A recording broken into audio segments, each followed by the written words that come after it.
This is the KTM 890 Adventure R. Ta-da! Obviously a massively popular middleweight adventure bike, but believe it or not, I've actually never ridden this bike, so I'm super excited to do so in this test. Imagine just mucking around like this on an adventure bike. Mental. On face value, yes, this is a KTM 890 Adventure R, but actually it's got a few tricks hiding up its sleeve.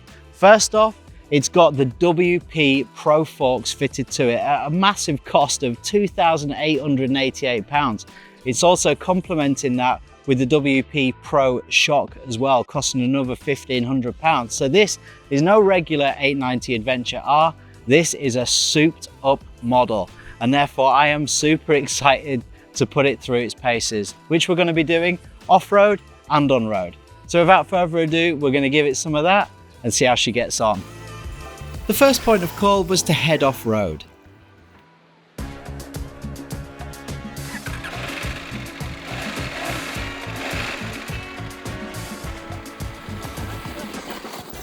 I'm sure we've all seen people on Instagram riding these things like enduro bikes, and I've heard a few comments giving the impression that they're just like a big dirt bike.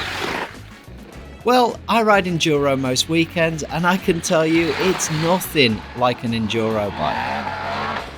But for its size and weight, the 890 Adventure R, especially in this trim, is surprisingly capable and is perfectly possible to apply a lot of the skills learned on a proper dirt bike onto one of these.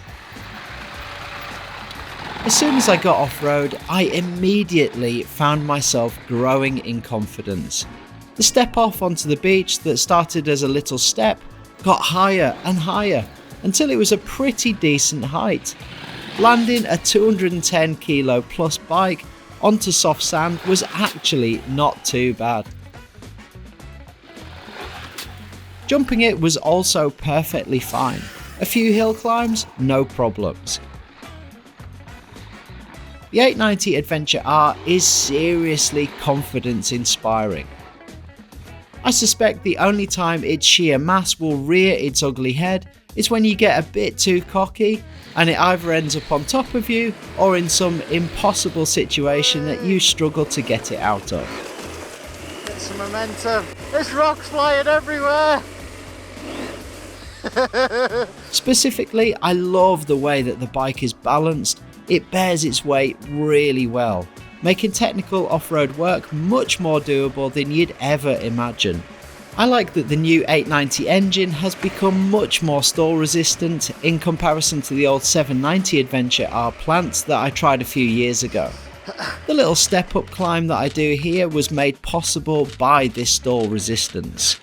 On the previous 790 Adventure R, it would have been much more risky as the engine would cut out doing this kind of stuff unless you were carrying a lot of revs.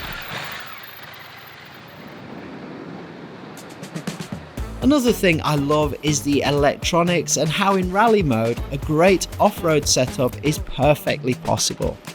Off-road ABS and good amounts of slip is allowed. It's a great setup. I expected the WP Pro components fitted to the bike to make it shine, and it lived up to that expectation. Admittedly, we use aftermarket suspension on all of our personal bikes, and we make that investment for good reason. The difference that the WP Pro kit makes may often not be immediately apparent to every rider, but as soon as you start throwing some speed, aggression, jumps and whoops into the equation, it reveals its quality. On our test bike, it's made the bike more stable, more controlled, the bike sits higher in its travel and the damping quality of the suspension is just better. It's smoother and it doesn't bottom out anywhere near as easily as a stock bike. Despite having a successful trip off-road, admittedly I did drop it once. Thankfully, the fuel tank design and the aluminium protectors do a great job of protecting the bike.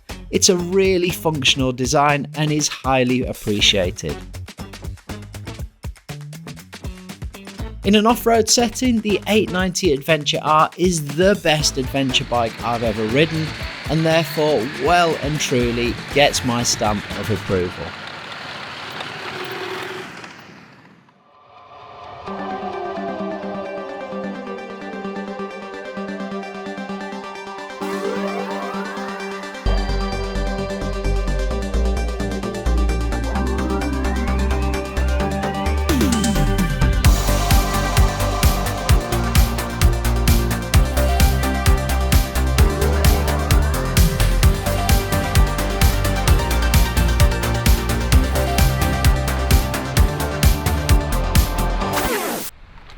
Sorry folks, that all got a bit Baywatch there, didn't it? But I'm telling you what, a 200 kilo adventure bike in that super soft sand is hard going. Whew.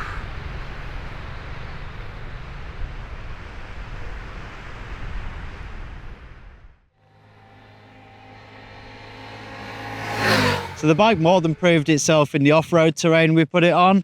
Today it's totally different because we're on the Lake District mountain passes in the glorious sunshine, obviously entirely different. So I'm sure there's a couple of niggles that I'll find, but we're going to get right back onto the mountain passes, enjoy the rest of the day, and yeah, give it some more of that. Off-road, the bike impressed, and it did so equally on the tarmac. When you consider buying one of these adventure bikes, it could be viewed by some akin to selling up, buying a bungalow, slippers and joining the caravan club. Not so on a KTM. This bike is seriously enjoyable and the entertainment value is awesome. The 105 horsepower parallel twin was the near perfect power plant for our mountain passes.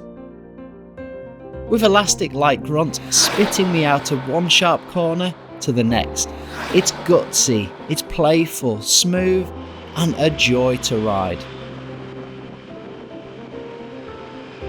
The cruise control is also very convenient and is super easy to use. The handling is also excellent, it goes exactly where you want it to.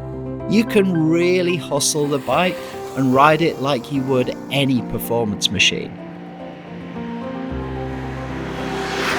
And that's probably the right terminology. The 890 Adventure R is a high performance adventure bike. Again, the WP Pro components added a seriously impressive upgrade on the road. There is literally no downside. Again, throw some speed and aggression at a Lake District mountain pass on a regular long travel suspension adventure bike and everything can become more than a bit wallowy. Kind of like racing a camel. Not so with this setup. The control and composure is really top notch. And this bike just handles these roads just awesome. And I can tell from the guy in front who's on an older GS, his suspension is a lot wallowier than mine is. This is a lot tauter. I also love the look of the bike. It's purposeful, it's sporty, and it's right up my street. So a beaming review so far. But it wouldn't be a Knox review without some balance, so now for a few areas that I'm less of a fan of.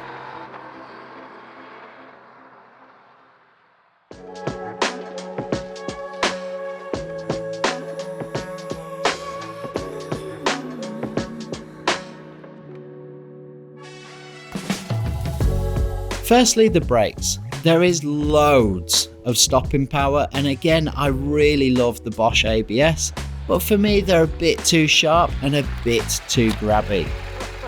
Certainly in an off-road setting, it could do with a less grabby front brake. My gut feeling is this could be simply achieved with a less sharp brake pad, which is a simple and cheap fix. Secondly, the screen really isn't great. All of the development work that goes into these bikes, I'm just convinced there must be a better solution that works for both on-road and off-road.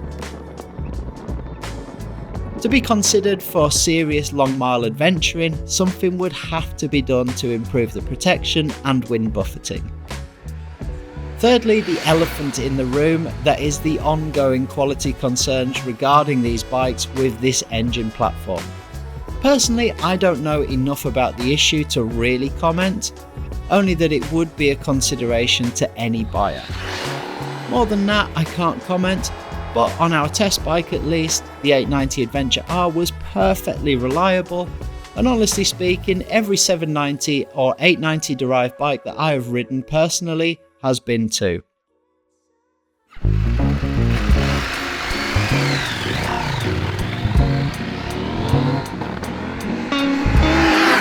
Finally, the bike costs £13,999 plus the tech pack. Then you add in the £4,000 suspension package, and it's fair to say that it's up there with the most premium in the market. Does it punch hard enough to justify that? Only you can decide. Look at that. Biking in the UK does not get much better.